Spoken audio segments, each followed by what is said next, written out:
สบายดีพ่อแม่พี่น้องป้องปายเบิดสุคนเนาะ FC ทางช่องบ่ภูมิ Official เนาะบ่ว่าชาวลาวชาวไทยเนาะหรือว่า FC ที่อยู่ต่างประเทศเนาะพี่น้องเนาะมื้อนี้ก็มาพ้อกับบ่ภูมิคือเก่าเนาะสำหรับมื้อนี้เนาะบ่ภูมิก็สิมาตามแนวทางเนาะสำหรับลาวทีวีพี่น้องเนาะของงวดวันที่4เมษายนเนาะพี่น้องเนาะก็มาลุ้นผลมันออกนำกันบัดนี้สำหรับลาวทีวีเนาะให้เด่น8กับ9เนาะพี่น้อง ผลมันออกเนาะสำหรับลาวทีวีกับข้างบนพี่น้อง324ข้างล่างออก16 324ข้างล่าง16พี่น้องมีแต่61เนาะเข้าที่ตัวกลับเนาะพี่น้องเนาะนี่สำหรับลาวทีวีเฮาเข้าที่ตัวกลับเนาะพี่น้อง1661เนาะนี่เข้าที่ตัวกลับเด้อพี่น้องเด้อให้ได้เนี่ยเนาะบ่ภูมิก็ดีใจนำเนาะพี่น้องเนาะสำหรับลาวทีวีเฮาก็เข้าที่ตัวกลับเนาะพี่น้องเนาะนี่16เนาะนี่1661เนาะก็เข้าที่ข้างล่างเนาะพี่น้อง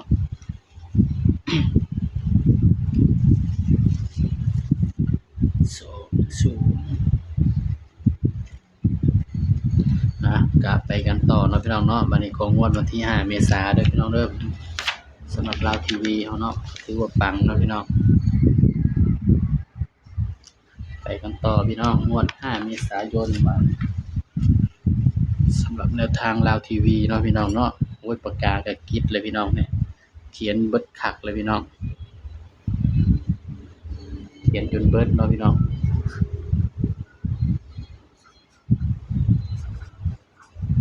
เมษายน68เนาะเดี๋ยวผมเขียนก่อนเนาะพี่น้องมันจังสิตรงนะ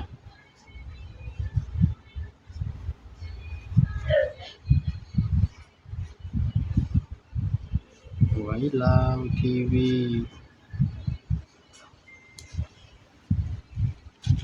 ปากกาอันนี้เนาะพี่น้องเนาะกิ๊ดคักเลยพี่น้องเขียนจนมันเบิดเนาะพี่น้องเนาะสำหรับลาวทีวีเนาะวันที่5เมษายนเนาะพี่น้องก็มาเบิ่งนำกันเนาะว่าภูมิสิให้เด่นตัวใดพี่น้อง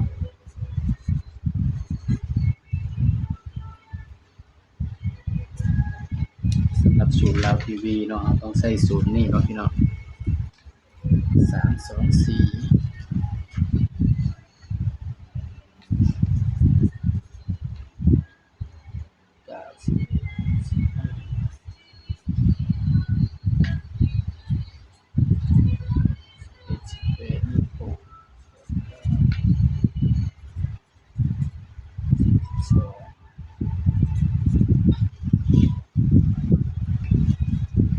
สำหรับตัวเด่นตัวอื่นเด้อพี่น้องเด้อลาวทีวีเนาะก็ให้เด่นไปที่6ให้เด่น6กับ7เด้อพี่น้องเด้อนี่ให้เด่น6กับ7เนาะพี่น้องเนาะสำหรับลาวทีวีเฮาก็มาเบิ่งสูตร3ตัวนำกันพี่น้องสูตร3ตัวเนาะก็สิมีอยู่พี่น้องสำหรับสูตร3ตัวเด้อพี่น้องเด้อ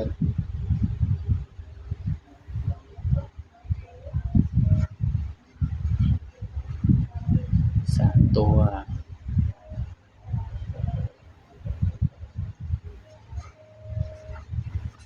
368 479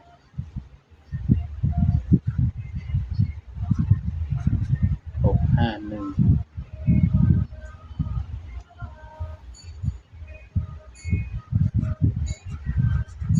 012นี่คือสูตร3ตัวเด้อพี่น้องเด้อนี่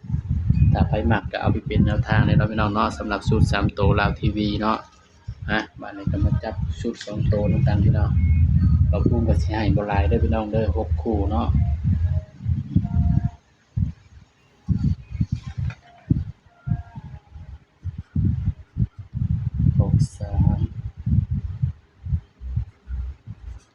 68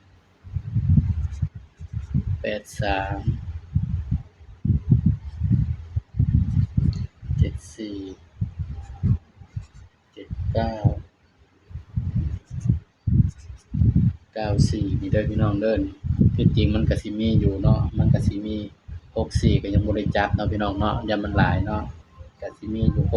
64กับ73นี่บ่ภูมิบ่ได้จับให้เนาะก็สิกันไว้ให้เนาะ 64กับ73เนาะนี่ก็เป็นเพียงแนวทางเนาะสำหรับลาวทีวีเนาะพี่น้องเนาะสำหรับตัวเด่นก็คือ6ตัวนี่แหละเนาะพี่น้องนี่นี่ก็เป็นเพียงแนวทางเด้อพี่น้องเด้อไผมักก็แคปหน้าจอไว้เป็นแนวทางเลยเนาะพี่น้องเนาะสำหรับลาวทีวีเฮาสำหรับคลิปนี้เนาะบ่าวภูมิก็ฝากพี่น้องกดไลค์กดแชร์กดติดตามบ่าวภูมิ Official เด้อพี่น้องเด้อสบายดีครับ